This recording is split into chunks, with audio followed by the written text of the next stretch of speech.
Good evening all of you.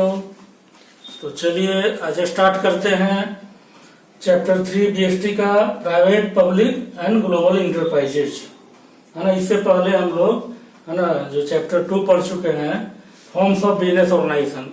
तो forms of business organisation में केवल हम लोग क्या पढ़े थे, है ना, केवल प्राइवेट जो सेक्टर है ना, उनका जो किस किस रूप में प्राइवेट सेक्टर बिजनेस करती है उसके बारे में केवल हम लोगों ने पढ़ा था, है ना। ऑलरेडी उसके बारे में हम लोग डिस्कस कर चुके हैं, है ना।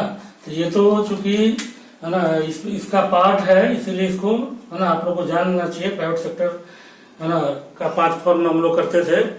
फर्स्ट सोल प्रोप्राइटरशिप, सेकेंड, है ना, joint Hindu family, number 3 partnership, number 4 cooperative society and number 5, है ना, joint stock company.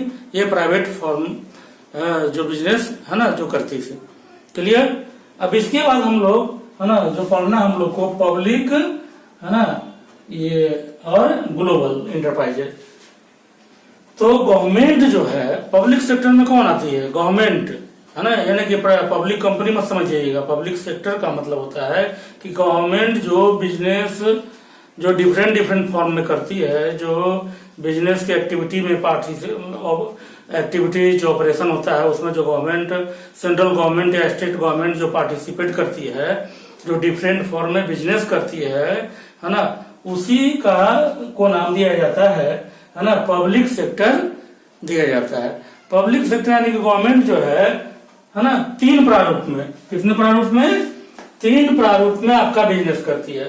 First departmental undertaking, number 2 statutory corporation and number 3, है ना, गवर्नमेंट कंपनी बना करके ये बिजनेस करती है। अब ये क्या है डिपार्टमेंटल अंडरटेकिंग? फीचर्स क्या है, मेरिट डिमेरिट क्या है? स्टैट्यूटरी कॉर्पोरेशन क्या है, उसका फीचर्स मेरिट डिमेरिट क्या है? गवर्नमेंट कंपनी क्या है, उसका फीचर, है ना, मेरिट डिमेरिट क्या है, उसको हम लोग अगले स्लाइड में करते हैं।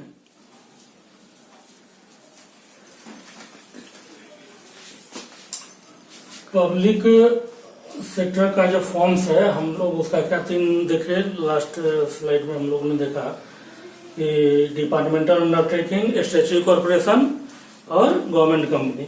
तो तीनों का हम लोग बारी बारी से, है ना, जानने का प्रयास कर रहे हैं। डिपार्टमेंटल अंडरटेकिंग है क्या, क्या डिफिनेशन है उसके। तो यह जो है सबसे oldest forms of business organisation है। गवर्नमेंट के द्वारा जो बिजनेस एक्टिविटी में पार्टिसिपेट जो किया जाता है ना, उसका सबसे ओल्डेस्ट फॉर्म्स ऑफ ऑर्गेनाइजेशन है ये, है ना। इसमें गवर्नमेंट क्या करती है ना, इसका हेड जो होता है गवर्नमेंट का मिनिस्टर होता है। मिनिस्टर जो हेड ऑफ जो मिनिस्ट्री होता है ना, वो इसका हेड होता है। और इसका जो एम्प्लॉय होता है वो गवर्नमेंट एम्प्लॉय होता है। जैसे इसका एग्जांपल आप डिपार्टमेंटल अंडरटेकिंग आप ले सकते हो, railway department, post office department. आपको पता होगा कि सेंट्रल गवर्नमेंट का जो मिनिस्टर रेलवे मिनिस्ट्री, उसका इसका हेड होता है, किसका? रेलवे का। और पोस्ट ऑफिस का, है ना, जो कम्युनिकेशन जो मिनिस्टर होता है वो इसका हेड होता है। और इसका एम्प्लॉय, है ना, गवर्नमेंट एम्प्लॉय होता है। ये सबसे, है ना, जहां नेशनल सिक्योरिटी की बात आती है वो इस तरह का, है ना, को सबसे अच्छा माना जाता है गवर्नमेंट के लिए, है ना। तो इस डिफिनेशन के बाद हम लोग जानना चाहेंगे कि इसका फीचर्स क्या है ना। तो नंबर 1 इसके फीचर्स है ना, जो इसका फंड है वो गवर्नमेंट देती है ना। इसके जो वर्क रेलवे का या पोस्ट ऑफिस का जो ऑपरेशन होता है, तो ये अपने नहीं, है ना, इसको कौन फंड देती है? गवर्नमेंट देती है ना। नंबर 2 इसका जो अकाउंटिंग ऑडिट जो कंट्रोल होता है वो प्राइवेट सीए नहीं कर सकता है। जो प्राइवेट सीए प्रैक्टिस कर रहे हैं, है ना, इसमें जो गवर्नमेंट का जो गवर्नमेंट अथॉरिटी के लिए जो अप्लीकेबल होता है वही इसके लिए भी अप्लीकेबल होगा।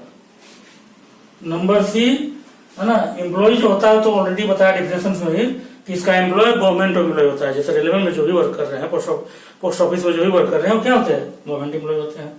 नंबर डी, है ना, सुपरविजन जो होता है वो गवर्नमेंट डिपार्टमेंट से करता है। कोई प्राइवेट इसका आकर के सुपरवाइज नहीं कर सकते हैं। उसके जो ऑफिसर्स होते हैं वही आकर के सुपरविजन करेंगे।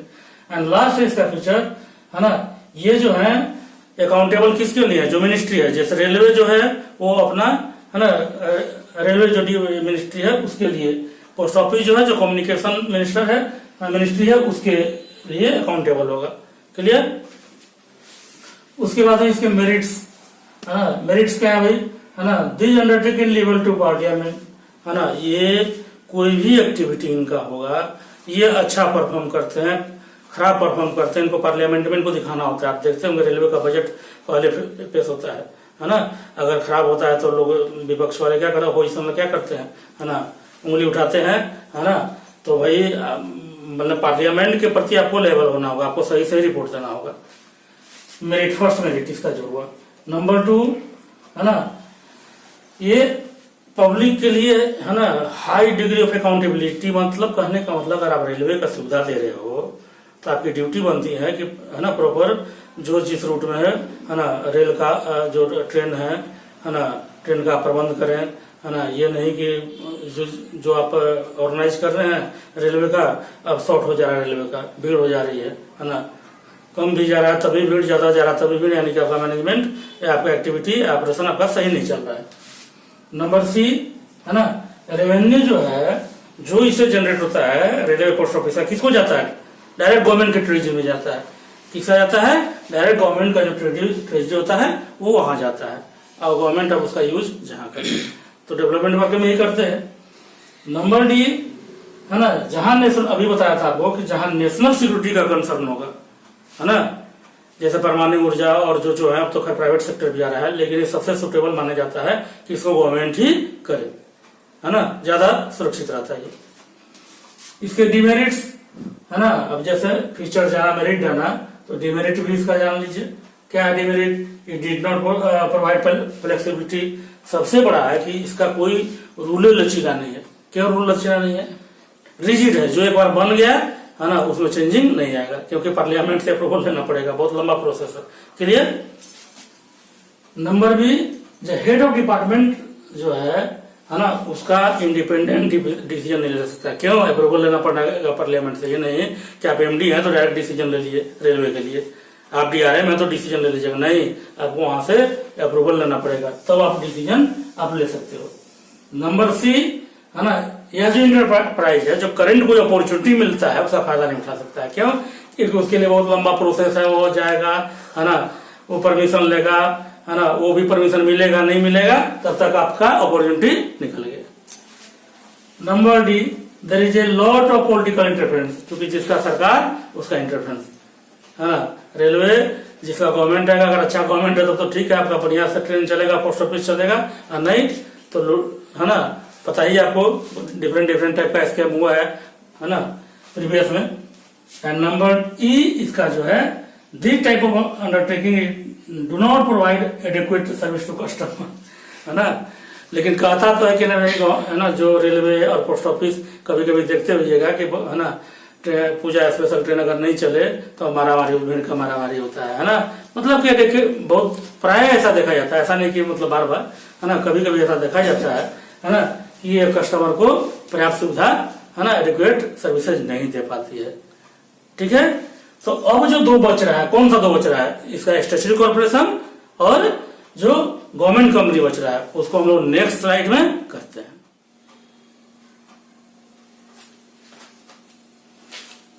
तो आइए समझते हैं, है ना, पब्लिक इंटरप्राइजेज का जो नेक्स्ट टॉपिक है, स्टैट्यूटरी कॉर्पोरेशन। स्टैट्यूटरी कॉर्पोरेशन क्या है ना, स्टैट्यूटरी कॉर्पोरेशन जो है गवर्नमेंट के पार्लियामेंट के द्वारा, है ना, इस्टेब्लिश किया गया, है ना, जिसमें उस कॉर्पोरेशन का total power, function, rule, regulation decide होता है। और इसका जो बजट होता है ना, वो सेंट्रल गवर्नमेंट के बजट के द्वारा नहीं दिया जाता है ना। तो पार्लियामेंट में स्पेशल एक्ट पास करके इसका फॉर्मेशन किया जाता है। क्लियर? इसका एग्जाम्पल है, कुछ एग्जाम्पल में लिखा है, NTPC national thermal power corporation, ONGC, है ना, oil and natural gas corporation, DVC Damodar valley corporation, और इस तरह जो भी जहां भी आप जिस भी है ना इंडिया में कॉर्पोरेशन आपका लगा होगा है ना एसएचजी कॉर्पोरेशन में, वो क्या होता है एसएचजी कॉर्पोरेशन ही होता है। और इसका जो फॉर्मेशन होता है पार्लियामेंट के स्पेशल एक्ट पास करके इसका फॉर्मेशन किया जाता है। क्लियर। अब इसका फीचर्स क्या है, तो फीचर्स है इसका है ना डिफिनेशन भी बताया थे, setup under special act of parliament, मतलब ये पार्लियामेंट में इसके लिए स्पेशल एक्ट लाते हैं और उसका क्या करते हैं फॉर्मेशन करते हैं, और फिर उसके बाद ये एग्जिस्टेंस में आ जाता है। उसके बाद है it is totally owned by the state government और सेंट्रल गवर्नमेंट, है ना। यह जो है इसमें कोई प्राइवेट का कोई हिस्सेदारी नहीं होती, कोई शेयर इसमें नहीं होता है। यह जो इसमें टोटल जो शेयर होता है वो स्टेट और सेंट्रल गवर्नमेंट का होता है। यह जो बॉडी कॉर्पोरेट होता है, मतलब कि बॉडी कॉर्पोरेट का मतलब कि एनटीपीसी में चेयरमैन पे, एमडी पे या बोर्ड ऑफ डायरेक्टर पे केस नहीं होगा। किसका जो कॉर्पोरेशन होगा उसी के नाम से केस होगा, है ना। मतलब केस होगा और वो केस कर सकता है एनटीपीसी अपने नाम से। क्लियर। अच्छा, उसके बाद है इंडिपेंडेंट फाइनेंसिंग। इंडिपेंडेंट फाइनेंसिंग का मतलब ये खुद आप स्पेशल एक्ट में ही इसका है ना रेवेन्यू का प्रोविजन कर दिया है। एक बार आपने जो टोटल इनको अमाउंट दे दिया है ना, इसके लिए है ना कोई सेंट्रल गवर्नमेंट है ना जो अलग से कोई फंड नहीं देती है। नंबर 5 है ना, पहले भी बोल चुके हैं डेफिनेशन में ही, क्या सेंट्रल गवर्नमेंट का जो बजट होता है ना उसमें इसका कोई प्रोविजन नहीं होता है। उसके बाद लास्ट इसका एम्प्लॉय जो है वो कॉर्पोरेशन का एम्प्लॉय जरूर कहलाएगा, है ना, लेकिन वो गवर्नमेंट एम्प्लॉय नहीं कहलाएगा। क्लियर। उसके बाद इसके मेरिट है ना। इसका फर्स्ट मेरिट आप कह सकते हो कि इंडिपेंडेंट फंक्शनिंग एंड फ्लेक्सिबिलिटी। कहने का मतलब कि चूंकि ये तो गवर्नमेंट पार्लियामेंट में इनको पावर रूल रेगुलेशन टोटल दे दिया, तो ये इंडिपेंडेंट होकर के काम करेंगे। एनटीपीसी में गवर्नमेंट का डायरेक्टली इंटरफेयर नहीं रहेगा। जो वहां उनके कमेटी मेंबर हैं वही डिसीजन लेंगे और वो उसके लिए सेंट्रल गवर्नमेंट से है ना जनरली उसका ऑर्डर लेने की जरूरत नहीं है। इसलिए क्या बोल रहा है कि इंडिपेंडेंट फंक्शन कर सकता है और फ्लेक्सिबल भी है, क्योंकि अपने द्वारा डिसीजन लेना है। उसके बाद है fund are not generated by the central budget, not interference from the government. Already हमने डिस्कस किया फीचर्स में, डेफिनेशन में भी इसके बारे में कि फंड जो है सेंट्रल गवर्नमेंट के बजट द्वारा नहीं क्रिएट किया जाता है, इसलिए गवर्नमेंट इसमें इंटरफेयर नहीं करती है डायरेक्टली। उसके बाद नंबर 3 है ऑटोनोमस ऑर्गेनाइजेशन, चूंकि जैसे एनटीपीसी का नाम हमने लिया और ओएनजीसी का नाम लिया, डीवीसी का नाम लिया, इस तरह जो भी कॉर्पोरेशन हैं वो क्या होते हैं, वो है ना ऑटोनोमस होते हैं, वो अपना डिसीजन स्वयं लेते हैं। उसके लिए सेंट्रल गवर्नमेंट में जो किन्हीं का जो अगर सरकार है उससे परमिशन की जरूरत नहीं है। और नंबर 4 है valuable instrument for economic development. क्योंकि इकोनॉमिक डेवलपमेंट में इसको वैल्यूएबल इंस्ट्रूमेंट कैसे माना जाता है, एम्प्लॉयमेंट देता है। अब एनटीपीसी में बहुत छोटे से छोटे बड़े से बड़े एम्प्लॉय काम कर रहे हैं, डीबीसी में भी काम कर रहे हैं, ओएनजीसी में काम कर रहे हैं, है ना। तो जब एम्प्लॉयमेंट जहां जनरेट करता है तो वहां क्या होगा, पॉवर्टी दूर होगा, है ना। अच्छा, इसलिए क्या है यह valuable instrument for economic development है। अब तो फीचर्स में इनका जाना और इनका अच्छाई भी जाना, लेकिन इनके लिमिटेशंस भी हैं, डिमेरिट्स भी हैं इनके। क्या डिमेरिट्स हैं, है ना। इनके डिमेरिट्स हैं कि भाई बहुत अच्छी बात है कि है ना it did not enjoy operational flexibility rule and regulation involve. अब बताइए, यहाँ पे बोले कि ऑपरेशनल फ्लेक्सिबिलिटी है इनमें, लेकिन नहीं है। क्यों नहीं है, क्योंकि गवर्नमेंट उनका रूल रेगुलेशन बना दिया कि नहीं, इससे एक दायरा बना दिया, उस दायरे से आप निकल नहीं सकते हो, है ना। मतलब जो ऑपरेशनल एक्टिविटी का दायरा है आपको उसी के अंदर करना, उससे आप बाहर नहीं जा सकते हो। अगर बाहर ऐसा लगता है कि बाहर जाकर के कोई उनको बहुत बड़ा उसको कॉर्पोरेशन को फायदा हो सकता है, लेकिन वो नहीं ले सकता है। क्यों, क्योंकि रूल रेगुलेशन वहां लगी हुई है। नंबर 2 गवर्नमेंट जो है, जिनका गवर्नमेंट होता है, जिनकी सरकार रहती है सेंट्रल में, उसका इंटरफेरेंस जरूर आता है। क्यों? क्योंकि एक तरह से डायरेक्टली इनडायरेक्टली आप कहिए, डायरेक्टली कहिए, तो गवर्नमेंट का ही, गवर्नमेंट क्रिएट कर रहा है, पार्लियामेंट क्रिएट कर रहा है ना। तो पॉलिटिकल पार्टी का ही गवर्नमेंट होगा तो उसका तो इंटरफेरेंस होगा, इंटरफेरेंस होगा तो गड़बड़ी तो आएगी ही। Number 3, dealing with public corporation exist. ऐसे भी जानते हैं कि गवर्नमेंट का कोई भी ऑर्गेनाइजेशन में अगर पब्लिक डीलिंग होता है तो उसमें करप्शन, भ्रष्टाचार आती ही है ना। क्यों? क्योंकि पब्लिक से पब्लिक को काम कराना है तो भाई है ना, जो ब्यूरोक्रेट्स हैं उनके थ्रू जाना, तो सारे ब्यूरोक्रेट तो ऐसा नहीं है कि आप ऑनेस्ट है वहां पे, तो भाई मतलब क्या है, वहां पे है ना करप्शन होने का चांस बढ़ जाता है। एंड नंबर 4 है अपॉइंटिंग एडवाइजर बाय गवर्नमेंट, है ना, curves the freedom of the corporation. कहने का मतलब गवर्नमेंट क्या करती है चालाकी कि अपना एडवाइजर उसमें अपॉइंट कर देती है ना। अगर मान लो उसका अपना जो कॉर्पोरेशन का जो बोर्ड ऑफ डायरेक्टर है अगर चाहेगा कोई डिसीजन लेना तो ये उसमें अपना असहमति है ना जता देता है, जिससे आप डिसीजन नहीं ले सकते हो, है ना। तो इस तरह से क्या होता है, इसके काम में रुकावट आता है। क्लियर? अब है ना, ये टॉपिक तो पूरे चैप्टर तो खत्म नहीं हुआ, लेकिन आज है ना हम इसको है ना इस टॉपिक तक ही इसको एंड करते हैं, है ना। और जो बाकी जो आपका जो है ना, इनका जो गवर्नमेंट कंपनी है, रोल ऑफ पब्लिक इंटरप्राइजेज है, ग्लोबल इंटरप्राइजेज है, उसको नेक्स्ट है ना क्लास में हम लोग करेंगे, नेक्स्ट लेक्चर में करेंगे। तो इसी के साथ है ना इस लेक्चर को एंड करते हैं। बाय बाय, है ना। और शेयर करना, सब्सक्राइब करना और लाइक करना नहीं भूलिएगा।